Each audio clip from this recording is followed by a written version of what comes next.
All right, Saagar, what are you looking at? Well, for a little while there, it seemed like things were finally calming down. Even the mentally ill folks in charge of the city of Washington, D.C. finally rescinded their mask mandate. Mask wearing outside in D.C., a metric that I use for the paranoia level of the average upper middle class lib, it was declining. I thought perhaps we would get to the other side of this thing.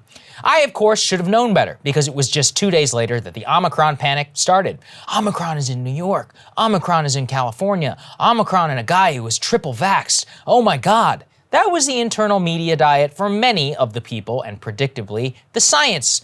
The logic and the insanity, it has now come right back so swiftly that I honestly feel like I'm losing my mind. Sure, we may not have lockdowns, but we do have a paranoid elite that is destroying the lives of young people, of consumers, and of everyday citizens at exactly the time when we need to collectively realize this is never going away.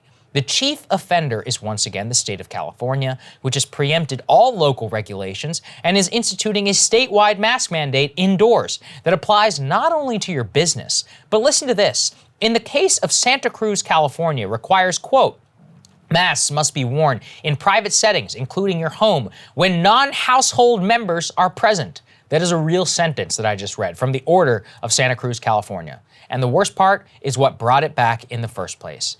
The impetus, according to the state's Secretary of Health and Human Services, was a large increase in the number of coronavirus cases. Note, not deaths, not hospitalizations, cases. To the extent that those two are related, it is predominantly amongst people who have not had the vaccine or do not have access to early intervention therapeutics. So once again, case count is the only thing that these people are focusing on, and they are thus setting a standard that there is no permanent return to normal. I can't emphasize this enough. There will always be COVID cases in America. Not just America, worldwide. You need to accept this. This thing is literally in deer now. It's in animals. You could eradicate it right now in all humans. It would still be mutating and jumping in the future. It's okay, because from what we see and continue to see, all variants have not jumped the vaccine in terms of hospitalization or death, or therapeutics' ability to reduce hospitalization and deaths from COVID. Therefore, the cases themselves only matter insofar as they actually kill people, and if they do kill people who want to risk it, well, that's on them, not on the rest of us. And yet, sensible mindset is being embraced by not only the largest state by population in the union, but by worse to institutions that are not even accountable to Democrats, to democratic impulse. Private institutions with massive sway over American cultural life have caught the same mind disease as the public health bureaucrats, and they are setting up a future where COVID theater will literally stay here forever. You don't believe me? Take a look at the wealthiest corporation in the United States. Apple is reinstating a mask mandate. All U.S. stores, limiting store occupancy. Till when? That's up to Apple. Soon, many large retail corporations will follow suit. I guarantee you. It won't even matter if the government in your area does have a mask mandate. The private businesses will enforce the policy of the mentally ill. But it's actually worse than Apple. The places where I actually start to lose it are the universities, where I hear tales of true insanity. College students thrust into chaos with sporadic testing, people narking on each other for going to parties, and a bureaucracy accountable to no one that revels in enforcing mandates with no scientific backing. George Washington University, where I went to undergraduate, here in the DC, is requiring booster shots for its entire student population, or they will not be eligible to register for summer or fall semester on campus.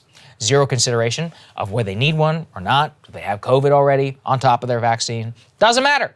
Considering that one of the first cases of Omicron was even caught by somebody who was boosted, is there zero evidence right now that that is even going to stop cases and transmission broadly?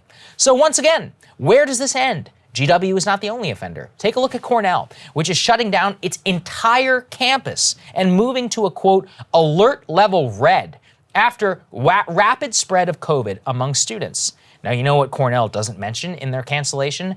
They already have a vaccine mandate. Every single one of those students is vaccinated. In addition to being young, they have a minuscule chance of death or illness, and so do all of their employees who also are vaccinated. This is a moral panic. You can tell me I'm cherry picking, but I'm not a fool. I saw social justice ideology ripple through universities in the 2010s to emerge at the state, Hollywood, and media level by 2017. Now I see COVID mania institutionalized at the top universities and corporations. Directional power in elite liberalism starts with the bureaucratic mindset, and from there ripples out to all of our lives. And that's why I know maybe I sound a little crazy, but honestly, I'm fed up. I've had enough, not just for myself, but watching young people who I care about have their entire lives destroyed by people with little to lose and who are basing their decisions on emotion and have been for some time. Is there a fix to this? I honestly cannot tell you. It's not like you can vote out the president of Cornell or GW or the CEO of Apple. Those people are accountable only to their peers to the extent that they're accountable at all. But I know one thing they absolutely cannot resist is a crushing resistance to this nonsense. I don't know what that looks like. Most people begrudgingly comply because they're just trying to get by in life. I'm still trying to figure it out too. All I know is that this cannot stand. It's got to break eventually. If the elites want to remain in power, they better listen now before somebody comes along and actually smashes it all apart. I mean, the Cornell thing, Crystal, I think is nuts. These people are all vaxxed.